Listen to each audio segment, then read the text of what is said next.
இதயத்தின் படிகளில் நான் தவழ்ந்து கொண்டே மேல் நோக்கி வருகிறேன். என்னை நீ ஏற்றுக்கொண்டு கெஞ்சி கேட்கிறான் அருண். அவள் சிரித்தாள். அவனுடைய அந்த பேச்சுக்காக அல்ல, தன்னுடைய இதயத்தின் வாசலை என்றும் அவனுக்காகவே திறந்து வைத்திருப்பவள் அவன். ஆனால் பெண் அல்லவன். தன்னுடைய காதலை இவ்வளவு சீக்கிரம் அவனிடம் சொல்லிக் கொள்ள விரும்பவில்லை. அவன் மறுபடியும் அவளை பார்த்தான். அவள் அவனை பார்க்கிறாள். இருவருமே சொர்க்கத்தின் முதற்படி வென்று கொண்டிருந்தார்கள். இந்த இடம் எனக்கு ரொம்ப பிடிச்சிருக்கு, வாங்க அப்படியே போயிட்டு வர.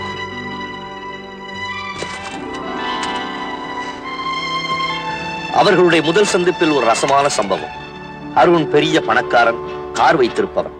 ஒரு நாள் பீச்சில் காரில் போய்க் கொண்டிருந்த போது ஒரு பெண் தன்னந்தனியாக பஸ் ஸ்டாண்டில் நின்று கொண்டிருந்தாள்.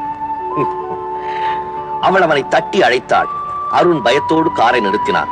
அவளை பற்றி ஒன்றுமே தெரியாத நிலை. அவள் யாரோ, எப்படிப்பட்டவளோ வேறு வழியின்றி காரில் ஏற்றிக்கொள்ள நேர்ந்தது. ஒவ்வொரு திருப்பத்திலும் அவர்கள் ஒருவரை ஒருவர் இடித்துக் கொண்ட போது உள்ளங்கள் ஒன்றியது. என்ன லலிதா, என்னுடைய கேள்விக்கு என்ன பதில் என்று மறுபடியும் அருண் கேட்க அவள் மௌனமாக சிரித்தாள். அவன் அவளை தொட்டான். அவள் பதுமையாக இருந்தாள். அருகில் சென்றான் அவளை வாரி எடுத்துக்கொள்ள. பின்பு அவன் அவளை அணைக்க, அவள் அவனை அணைக்க சொர்க்கத்தின் படிகளில் மேல் நோக்கி போய்கொண்டே இருந்தார்கள். இத பாருங்க, நீங்க இப்படியே புஸ்தகம் படிச்சுக்கிட்டு இருந்தீங்க, உங்க வாழ்க்கை புறாவும் வெறும் கற்பனையிலேயே முடிஞ்சிடும். அவ்வளவுதான் நான் சொல்றேன். உண்மையிலேயே உங்க மேல அக்கறை இருக்கிறதுனாலதான் சொல்றேன். மது, உங்களை எனக்கு ரொம்ப பிடிச்சிருக்கு. இந்த அழகான இடத்தையும் தங்கமான உங்களையும் நான் விட்டு போறதா இல்ல. இனிமே எப்போ நான் இங்கதான், உங்க கூட தான்.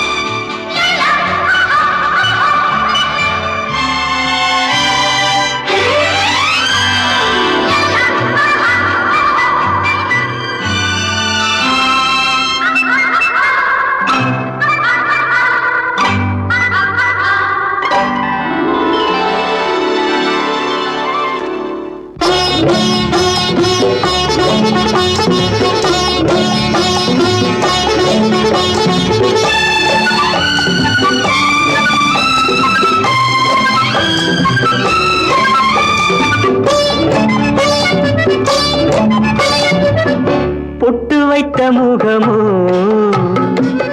கட்டி வைத்த குழலோ, பொன்மணிச்சரமோ, அந்தி மஞ்சள் நிறமோ, அந்தி மஞ்சள் நிறமோ. பொட்டு வைத்த முகமோ, கட்டி வைத்த குழலோ, பொன்மணிச்சரமோ, அந்தி மஞ்சள் நிறமோ, அந்தி மஞ்சள் நிறமோ.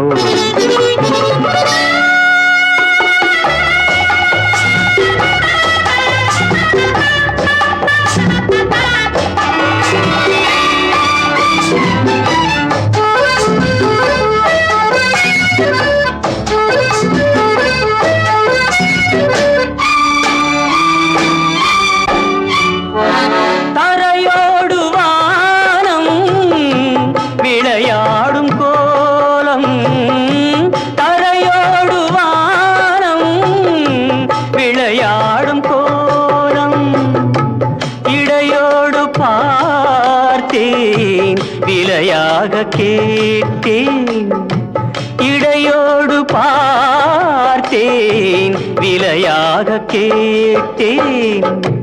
செவ்வானம் போலே புன்னகை புரிந்தாள், புன்னகை புரிந்தாள். பொட்டு வைத்த முகமோ, கட்டி வைத்த குழலோ, பொன்மணிச்சரமோ, அந்தி மஞ்சள் நிறமோ, அந்தி மஞ்சள் நிறமோ.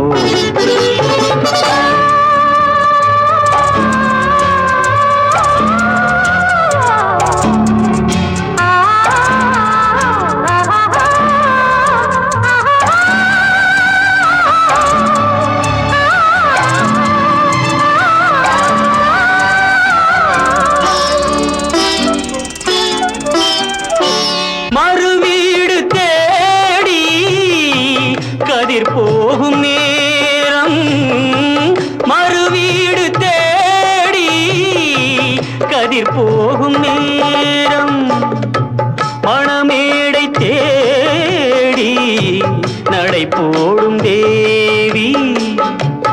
பொன்பூஞ்சலாடி என்னுடன் கலந்தாள் என்னுடன் கலந்தாள்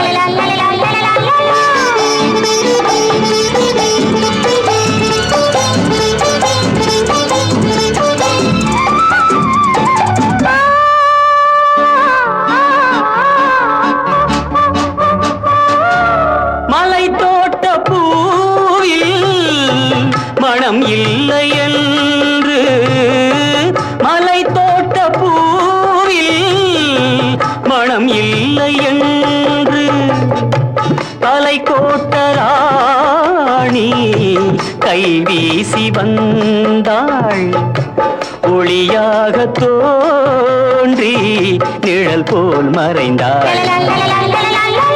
நிழல் போல் மறைந்தாள் பொட்டு வைத்த முகமோ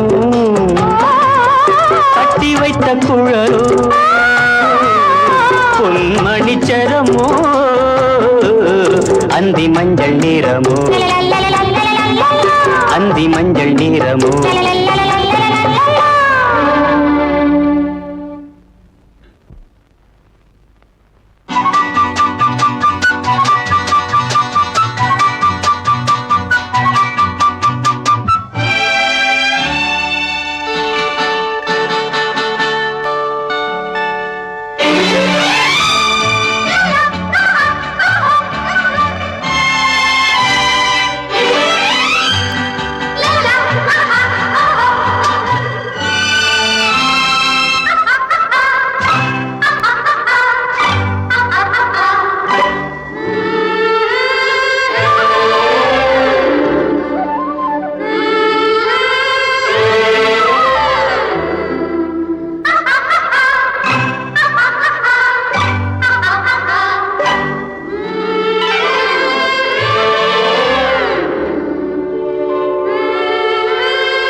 போய் பெரிய தொல்லையா இருக்கு. மேனேஜர் ஒரு வேலை சொல்றா, அந்த பையன் ஒரு வேலை சொல்றா, இந்த பையன் ஒரு வேலை. கதையா பேசுறீங்க? பொறுப்பில்லாத பத்திரா என் முன்னால கள்ளத்தீங்க கல்ல ஏயா உங்ககிட்ட என்ன சொன்ன? தோட்டத்துக்கிட்ட போய் பாலத்துல வேலை செய்ய சொல்லலாம். இங்க அடா கிடைக்கிறீங்க. டேய் இங்க அடா கிடைக்கிற என்ன கிடைக்கிற? நீங்க பாலத்து பக்கம் போக சொல்றீங்க, மேனேஜர் வேற ஒரு பக்கம் போக சொல்றாரு. நாங்க எங்க போறது? எவன்டா மேனேஜர்? நான் கொடுக்கறேன்டா மாசம் மாசம் 300 ரூபாய். நான் சொன்னேன்டா, நான் சொன்னா முதலாளி சொன்ன மாதிரி, முதலாளி சொன்னா நான் சொன்ன மாதிரி. போடா அறிவேட்ட கழுதைகளா போடா. யாரை பார்த்து கழுதைங்கிறீங்க? போடா முத்தண்ணே. நீங்களா? ஒண்ணு இல்ல, சும்மா பேச்சுக்கு சார். நீங்க ஒண்ணு மனசுல வச்சுக்கிறேன். என்ன நீங்க போங்கப்பா, நீங்க போங்க. நம்ம அந்த கிணறு இருக்கு, இதோட பெரிய தொல்லைங்க. யார பார்த்தாலும் மிரட்டுறான்னு சொல்லிட்டே இருக்கிறான். என்னால சும்மா இருக்க முடியல. அதை விடுங்க. என்ன பத்தி தெரியும், நம்ம எல்லாம் ஒரு ஜாதி. தொழிலாளிகள் வாழ்க, முதலாளிகள் ஒழிகண்டு. ராத்திரி 12 மணிக்கு எத்தனை வாட்டி நான் கொடியை பிடிச்சி வச்சிருக்கிறேன். அதை அவன் பாக்குறதே இல்ல. ராத்திரி 12 மணிக்கு முதலாளி அவன் தூங்கிடுறான். அதெல்லாம் போட்டா கொடுங்க. நம்ம வீட்டுல எப்படிங்க இப்ப பிரசவம் ஆயிடுச்சா? இப்ப என்ன ஆம்பளை குழந்தையா பொம்பளை குழந்தையா? எனக்கு இந்த கல்யாணமே ஆகல. அதான் பிரசவம் ஆகல. கல்யாணம் ஆகலையா? அதான் அண்ணன் சொல்லிட்டேன்பா. நீங்களா போங்க, நீங்களா போங்க. நீங்க ஒண்ணு மனசுல வச்சுக்க, நீங்க போங்க. என்னடா இவர் பிரசவ வைக்கலன்னு பார்த்தா, இவருக்கு ஏன் கல்யாணம் ஆகலன்னு இப்பதான் எனக்கு தெரியுது.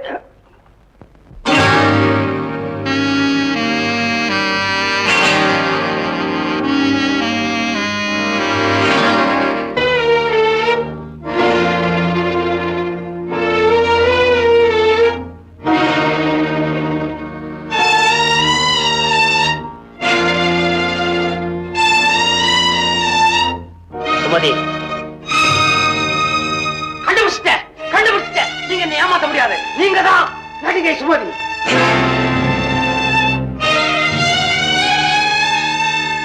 சுந்தரம், என்ன துடிச்சல் இருந்தா எங்க மேனேஜர் மதுவையை நீங்க ஏமாத்த பார்த்துப்பீங்க. இப்பவே மாமா கிட்ட போய் உண்மையை சொல்ல போறேன். நீங்க கம்பி எண்ண வேண்டியதான். சுந்தரம் அவசரப்படாதீங்க. இந்த போட்டோவை மது பார்த்து தர. இனிமே தான் காட்ட போறேன். சுந்தரம், நான் உண்மையை சொல்லிடுறேன். நான் அவர் மனைவி இல்லை. நான் நடிகை சுமதிதான். அம்மா சுமதி, உங்க ரெடிப்பால இந்த குடும்பத்தை ஏமாத்த பார்க்காதீங்க. சுந்தரம், உங்களை கெஞ்சி கேட்டுக்கிறேன். எனக்கு ஒரே ஒரு உதவி செய்யுங்க. நான் நடிகை சுமதிங்கிறது மதுவுக்கு தெரிய வேண்டாம்.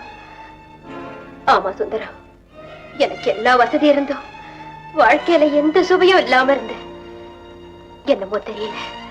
இந்த இடத்துக்கு வந்த பிறகுதான் ஒரு புது உலகத்தை பாக்குற உணர்ச்சி எனக்கு ஏற்பட்டது. சத்தியமா சொல்றேன் சுந்தரம், நான் மதுவை மனசார விரும்புறேன். அவரும் என்ன மனசார விரும்புறாரு. தயவு செய்து இந்த உண்மை அவருக்கு தெரிய வேண்டாம். என்னம்மா சொல்றீங்க? உண்மையத்தான் சொல்றேன் சுந்தரம். என் கற்பனையை பாழ்படுத்திடாதீங்க. என்ன மனு கிட்ட இருந்து பிரிச்சிடாதீங்க. அப்படி துரதிருஷ்டவசமா பிரிவு ஏற்பட்டா அதை என்னால தாங்கவே முடியாது. அப்புறம் நான் ஒரு பயங்கரமான முடிவைத்தான் எடுக்க வேண்டி வரும். சுந்தரம், உங்களை கையெடுத்து கும்பிடுறேன். எனக்கு வாழ்வு கொடுங்க. நீங்க கவலை எல்லாம் மறந்து சமையல பண்ணுங்க. இந்த ரகசியம் என்னோட க்ளோஸ்.